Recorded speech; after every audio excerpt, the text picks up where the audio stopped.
My dear friend, thank you for choosing to stay with me tonight. In this peaceful moment, there's no need to rush. Let's slow down. Just a little. G. Let your heart rest. And give your soul a quiet place to lean on. H. If you're lying in your familiar bed, or curled up in a cozy, safe little corner, allow yourself to release all the burdens inside. G. No more pretending to be okay. No more trying to be strong. Right now, there's only you and this gentle story. Before we begin, if stories like this help soften your heart, don't forget to subscribe to the channel so that each night we can meet again in quiet, private moments like this one. A little whisper, a little nostalgia, a little healing. Now, take a slow, deep breath in and gently breathe out. Softly, each breath lets you release a little more of today's weight. Breathe in and exhale. Feel your body melt into stillness as every bit of tension slowly fades away. Tonight, I want to tell you a story about someone very dear. Someone who once stood in a tiny kitchen with smoke-stained hands, carrying baskets of vegetables, fish, and rice across muddy, bumpy paths, quietly doing everything just so her child could grow up in peace. That someone was Mother. And this is the story of her slender shoulders.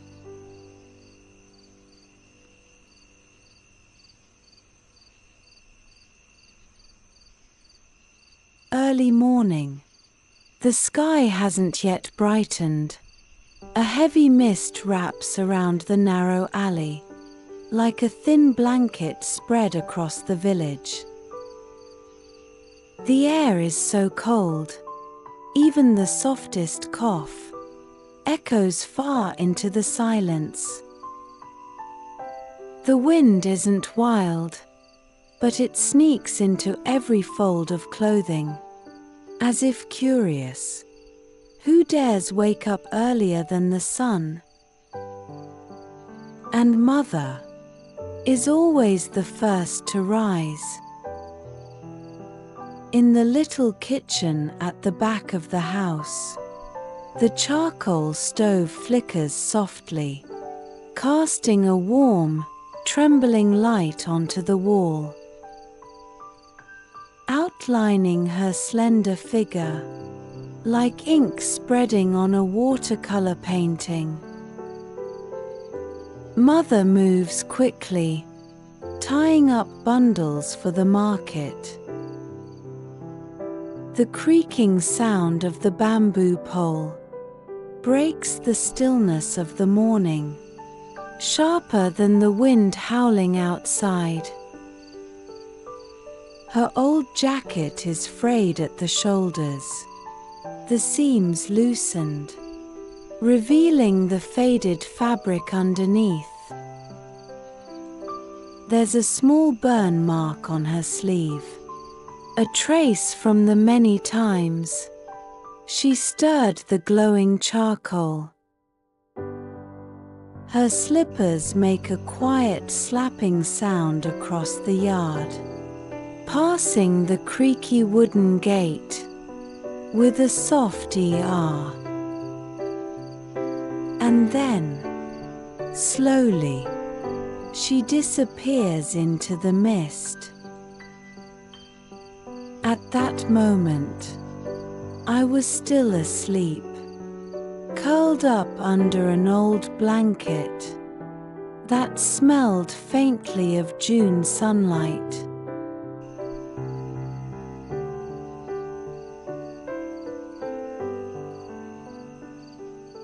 Sometimes, half awake in the middle of the night, I would hear the soft creak of the wooden door,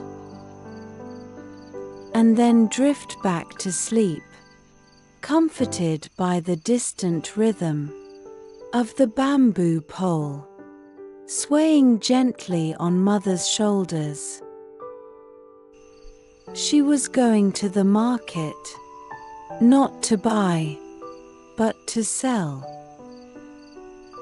Some morning picked vegetables from the backyard, a few green papayas that hadn't ripened yet, a basket of rough-skinned guavas, sweet and fragrant, even if not beautiful, and sometimes a few freshly caught field fish, still flipping in the water, entrusted to her by neighbors to sell along her way. There were days when she carried a basket of banana cakes too. Cakes she had prepared the night before, still warm in the early morning. She had to balance them just right, because if they spilled even once, the whole morning's effort would be lost.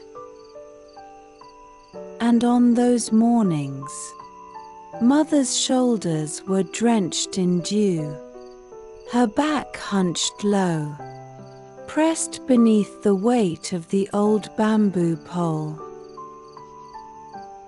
her bony hands gripping tightly to the rope as the wind lashed across her face, and cold seeped through every finger and toe. But she never complained, she never trembled, only shivered a little and kept walking, as if she had long made peace with the cold, as if the cold never really mattered, so long as her children could stay warm in their beds.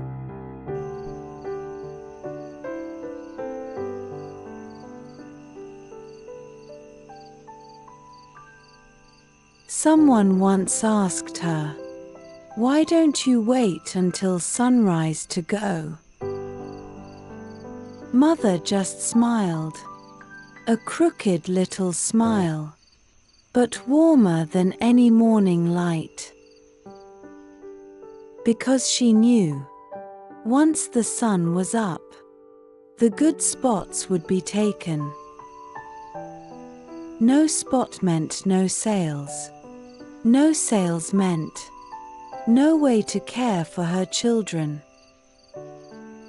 Every step she took didn't just carry bundles of vegetables, or fish, or warm cakes. She was carrying her child's peaceful sleep, carrying a hot bowl of soup for lunch, carrying the laughter in a small home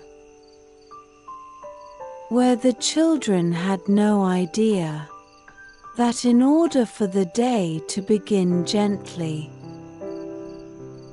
Mother had to rise and carry the weight of that peace on her shoulders since before dawn. That summer noon, the heat felt endless. The sun burned from above, pouring down through the tin roof, bouncing off the brick courtyard, red and scorching, like it had just come out of a kiln. Cicadas screamed non-stop, their chorus high-pitched and wild, like they were begging the day to end.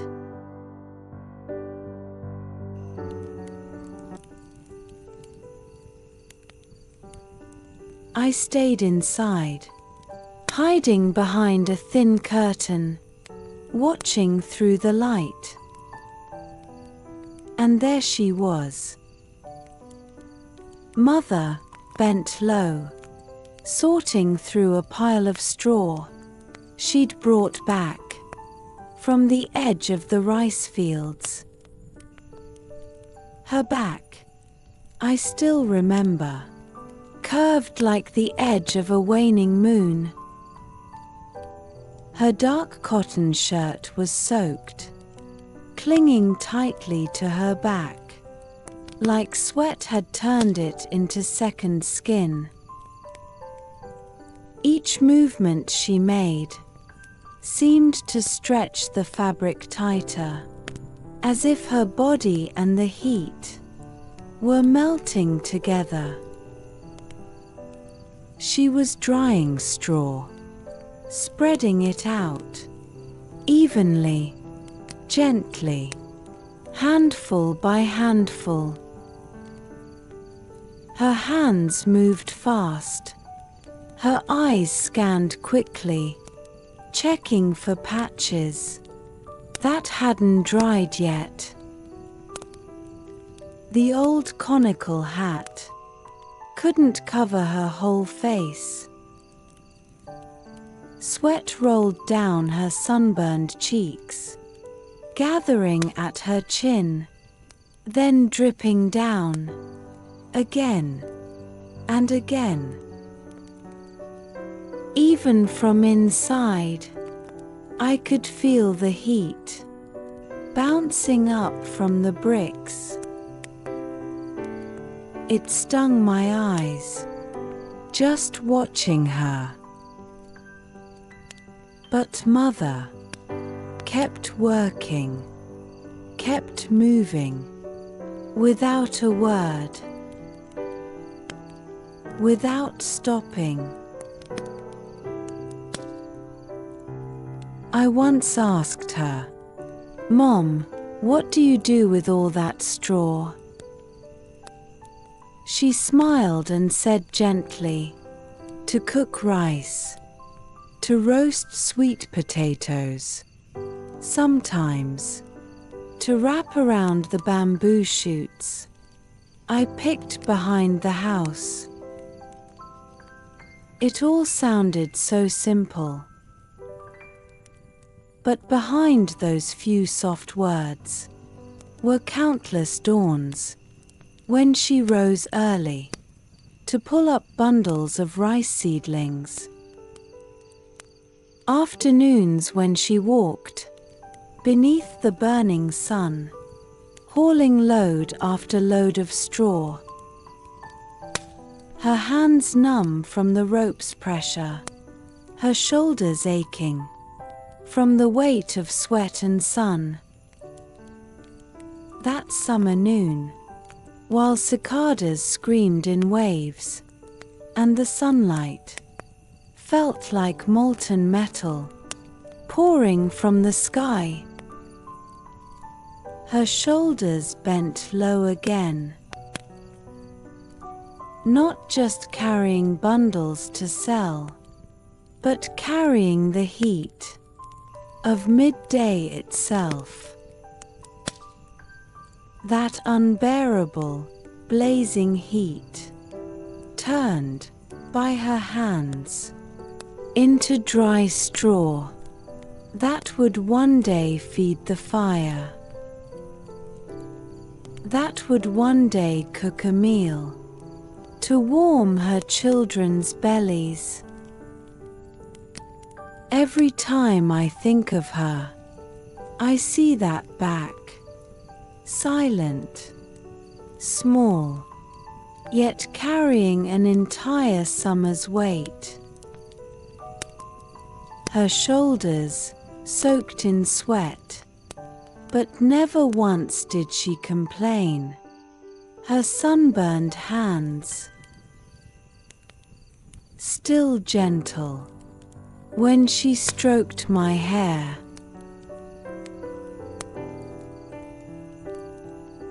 Her eyes, watching me from the far end of the courtyard, through rising waves of heat. As I sat quietly in the shade, eating the bowl of rice she cooked with the straw she had dried. Those shoulders bore the sun, so I could rest in the cool. They carried hardship, so I could grow up in peace. It was winter.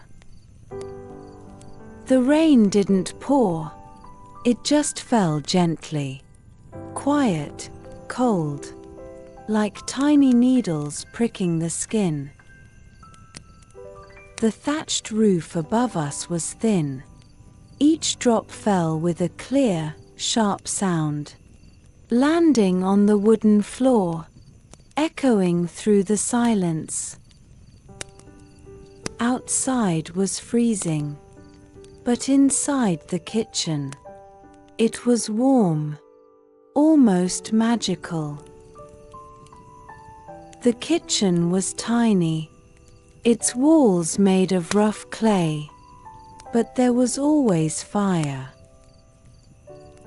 Just a small flame, dancing softly in the old wood stove, casting a golden glow on Mother's face as she leaned over a pot of stewing fish. She sat there, one hand holding the lid, the other stirring gently with a wooden spoon. As the fish simmered, low and slow,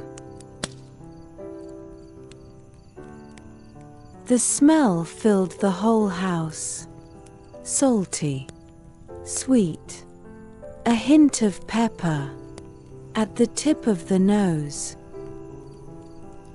So rich, I nearly cried, not knowing if it was the fried shallots or the memories boiling up inside me.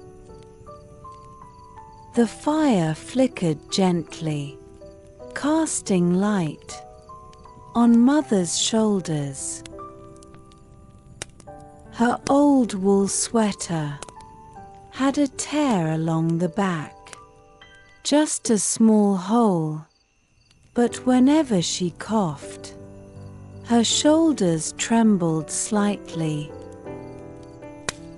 as if the cold slipped right through that gap and touched her bones. I lay in bed, peeking through my blanket, watching quietly, my heart tightening. But Mother never complained, not a single word. She simply stirred the fish and coughed, dry, quiet, as if afraid I would hear. That pot of fish was for the whole family. She saved the head for me. Lots of tender meat here, she said softly. The thickest piece she gave to Dad. The belly's the best with hot rice. And for herself, she took the tail. Dry, bony, barely any meat. But she chewed it slowly, as if it tasted just the same. She was always like that, quiet, kind. giving away the best parts of her life without anyone ever noticing. That summer, the village well ran dry. It hadn't rained in weeks. The sun scorched everything. Grass curled and withered. The ground cracked wide open, air thick with thirst. The well that once shimmered with clear water was now just empty stone.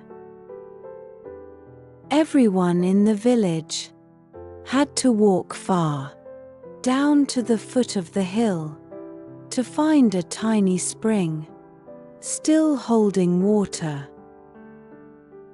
And each day, Mother was one of them. She woke before dawn to fetch water for us. 2 heavy buckets, swinging on her bamboo pole, balanced across her shoulders. One afternoon, I was trying to nap,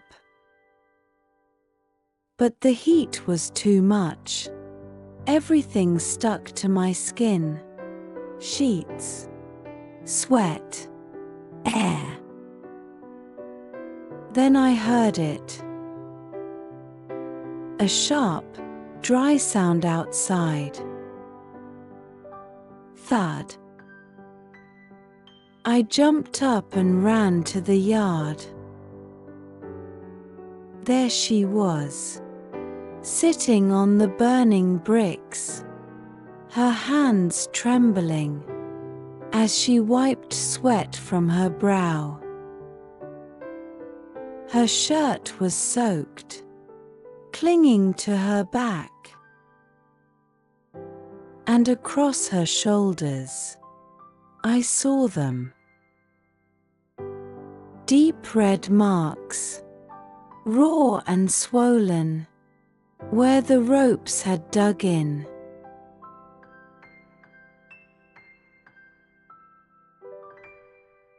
Some spots were even bleeding, small lines, where the weight had cut her. And still, she smiled. A tired, uneven smile, but kind and warm. I just need 2 more trips, she whispered. Then you'll all have enough water to bathe this week. Don't worry. Just one quiet sentence from her, and something inside me tightened. Only then did I begin to realize those buckets of water weren't just water. They were made from every drop of her sweat, every mark the ropes left behind, every silent wince she never let us see. What seemed like something so simple was something she paid for with her body. She carried all the dry seasons of our lives on those narrow shoulders. There are some things you only understand when you grow older. The things she never said, the burdens she never spoke of, the weight she bore, so we could live freely, unaware.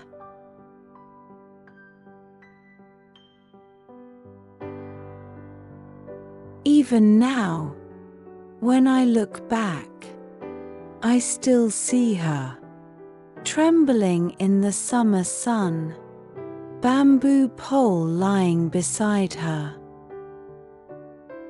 a tired smile on her lips as she sat alone, in the burning yard. All she wanted was for us to have water. All she ever gave was everything she had. One night, the whole village lost power. The sky turned into a giant sheet of velvet. Everything sank into stillness, a thick and gentle dark, where even time seemed to breathe slower.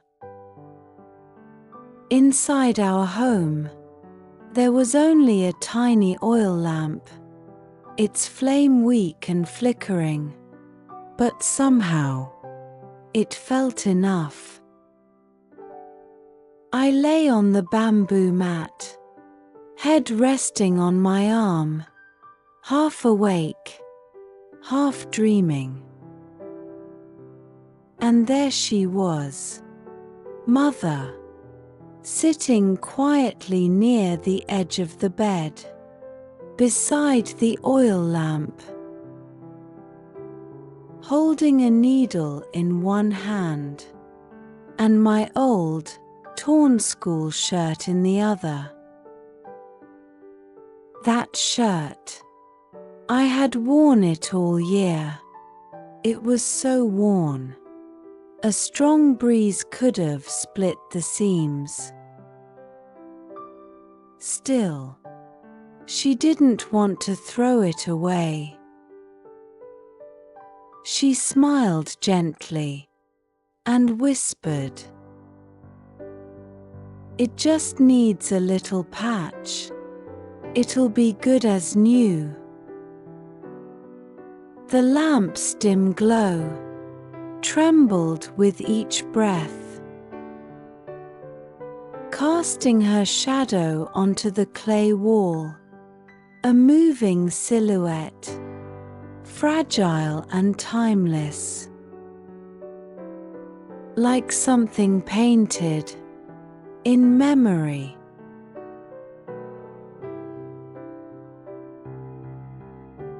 Her hands moved fast, but her eyes were tired. She leaned in close, trying to see the thin fabric and tiny thread. Every few minutes, she paused, rubbing her eyes, worried that if she didn't sew it well enough, I'd get teased at school. Every stitch, a soft sound of thread sliding through cotton. Quiet, but clear, like the rhythm of her heartbeat, or the lullabies she used to hum when I couldn't sleep. I pretended to be asleep, but I peeked, watching her quietly for a long time, just trying to memorize her. That small figure, bent forward under the weak lamplight, gentle and stronger than anything I'd ever known. That torn shirt slowly came back together under her hands, but with every stitch, it felt like she was sewing something more. She wasn't just patching up fabric. She was sewing in her youth, her silent worries, and all the tired days she never spoke about. The lamp flickered softly, just enough for me to see. that her hair had more strands of grey than I remembered. Tiny wrinkles crept around her eyes, not from age, but from years of squinting at thread in dim light. But what I couldn't see, what no light could show, was how much she had carried in her heart. How many nights she had quietly endured, just like this one.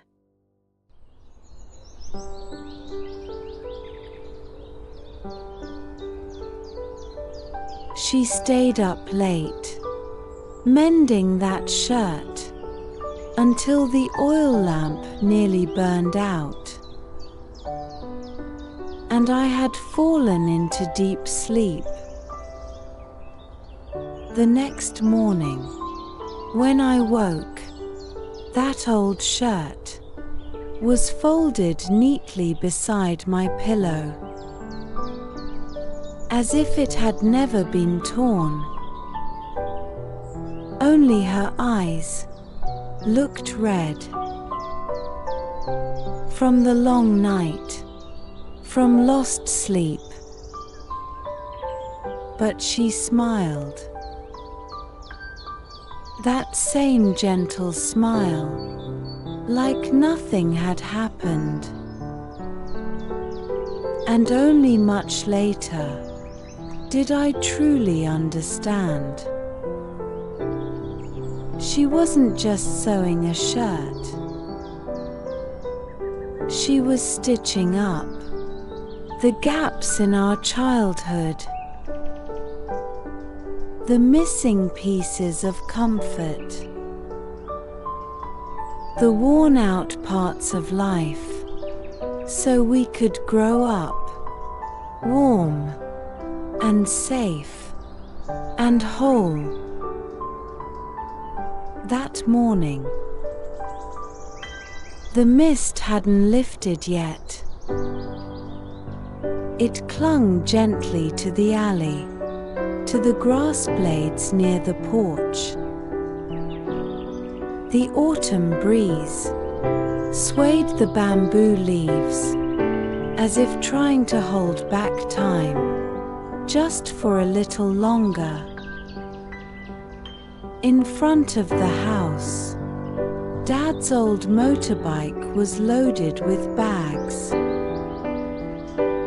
Instant noodles, clothes, books, and dreams I hadn't yet named.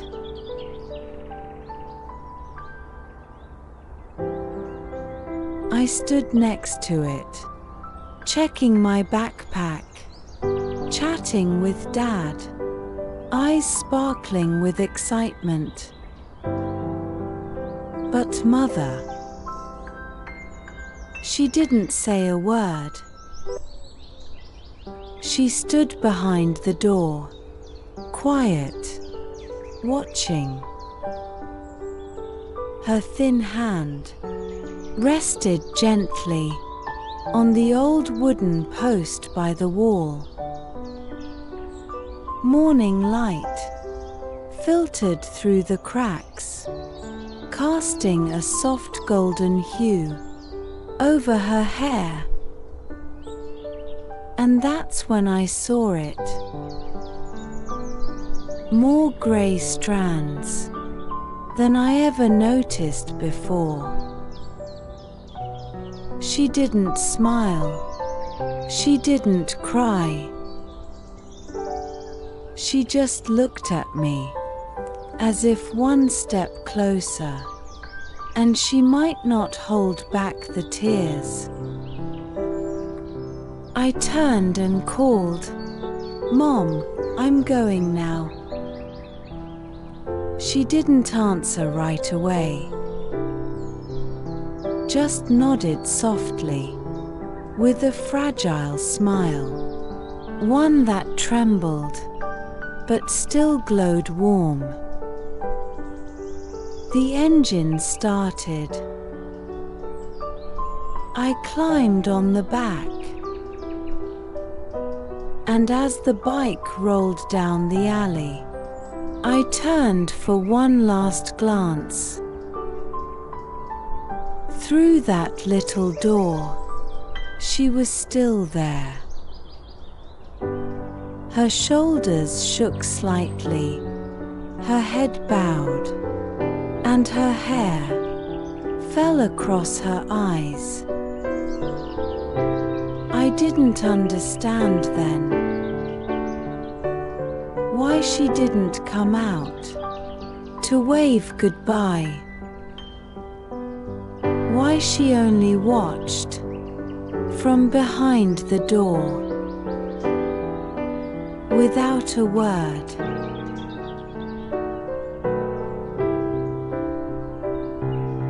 Much later, I realized she didn't stay back because she didn't care. She stayed because she was afraid that if she took one more step, she would cry. She would hug me tight, and I might not go. So she let me leave, with part of her heart, walking away with each step I took. As the bike moved farther down the narrow road, past the flowering fence we once tended together, past the house with the old thatched roof, I felt a strange heaviness in my chest. Even though the world ahead was wide, full of promise and newness, my heart pulled back toward the little doorway where she still stood. Only much later did I realize she didn't wave, she didn't cry out, she didn't run after me, because she loved me too much to make me turn around. She loved me enough to hide the breaking of her own heart so I could chase the horizon. She let me go with quiet grace and a silent prayer folded between her fingers.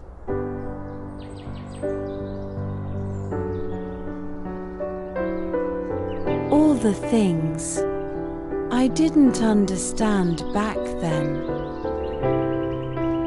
The quiet meals, the extra spoonful of rice, the warm towel after a stormy day. They all came rushing back, and I wanted to run back, to hold her, to say, I'm sorry I never noticed. I'm sorry I never asked. I'm sorry I never came back sooner. Most of all, I'm sorry I never hugged those shoulders that once trembled silently the day I left. Those same shoulders that once carried the weight of everything without ever asking for anything in return. One day, I came home I stepped into that small, quiet room where she once lived, still filled with the scent of her old blanket, the wooden cabinet, and time standing still.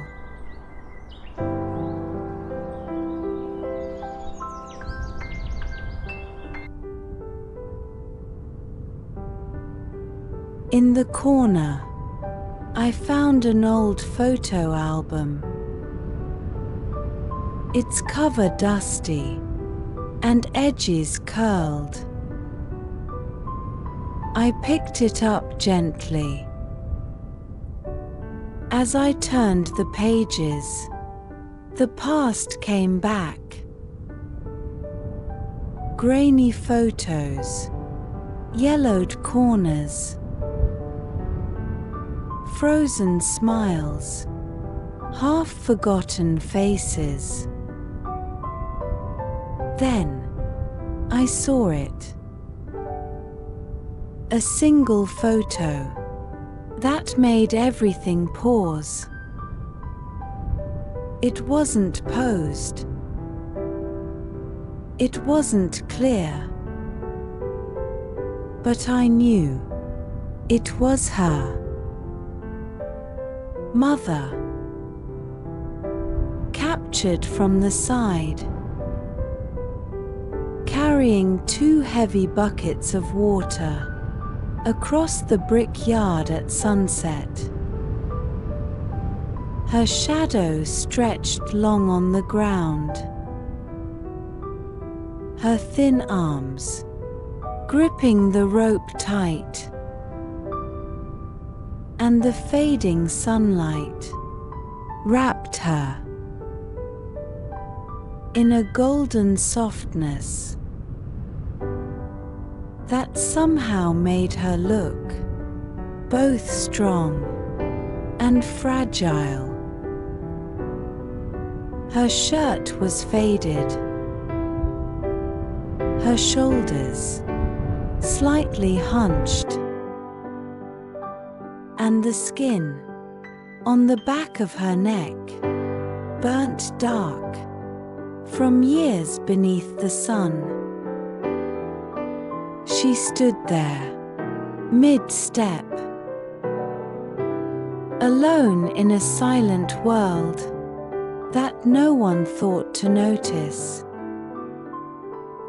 And suddenly, I couldn't breathe. That photo, light as paper, but heavier than anything I'd ever held. I realized then I had never looked at her that way, never really seen what her shoulders had carried, never understood what that back had endured. I had never taken a photo with her, never saved a clear image of her.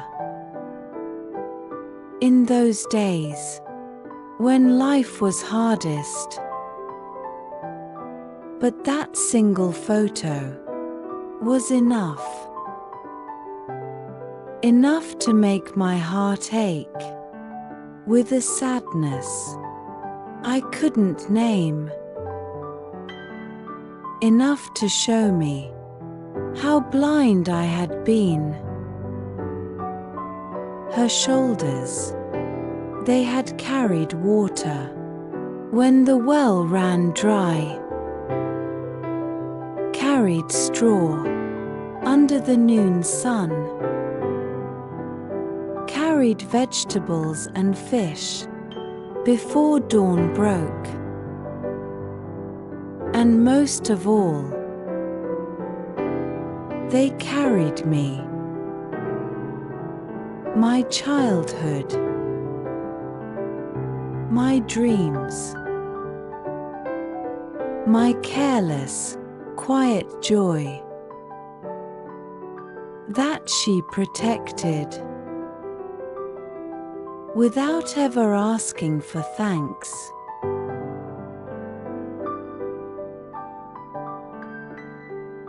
That photo now lies in my hands, weightless, but filled with everything she never said. She never blamed me. She never asked why I didn't notice. She just kept going, kept giving, kept loving, with the quiet strength only a mother knows. And as I stood there in that room, with that photo pressed to my chest, I whispered words I had never said aloud. I'm sorry, Mom, for not seeing, for not asking, for not coming back sooner. I'm sorry for every time you stood behind the door and I didn't turn around. I'm sorry I never hugged those tired shoulders tight enough, because those shoulders, they were the first home I ever knew.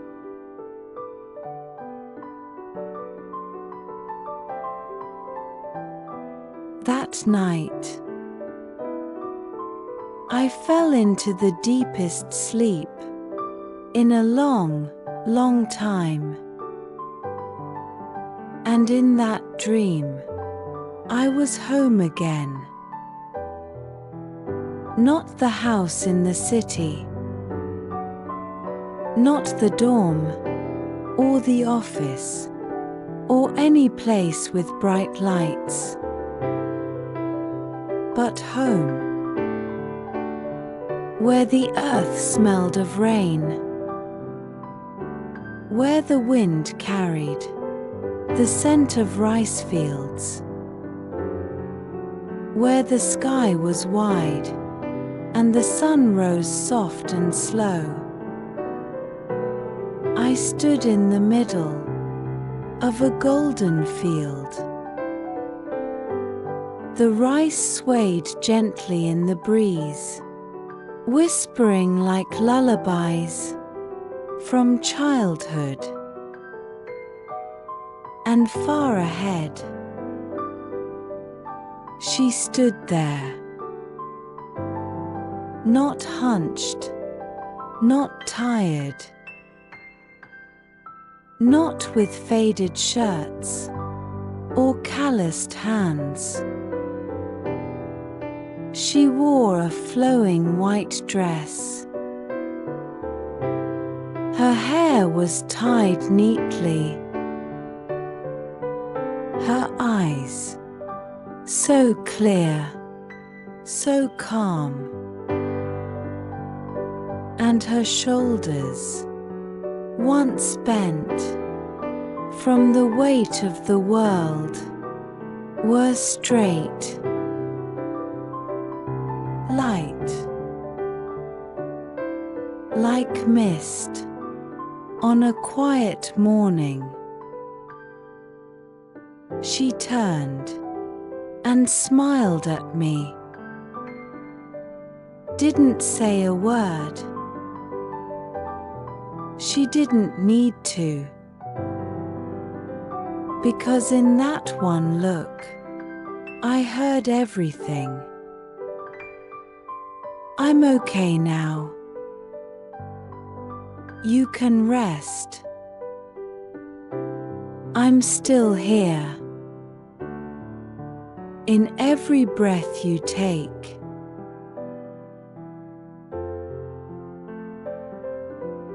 Then she turned away, walking slowly into the golden light, her figure softening until she became part of the field, part of the breeze, part of the peace. I woke up with a quiet heart, a heart that still missed her, but no longer ached. Because in that dream, I got to see her again. Not in pain, not tired, but whole and free. And ever since that night, I sleep a little softer, because somewhere in a field I now carry in my dreams, she still walks, still smiles, still watches, and her shoulders are always there, just wide enough for me to rest on when I need to come home.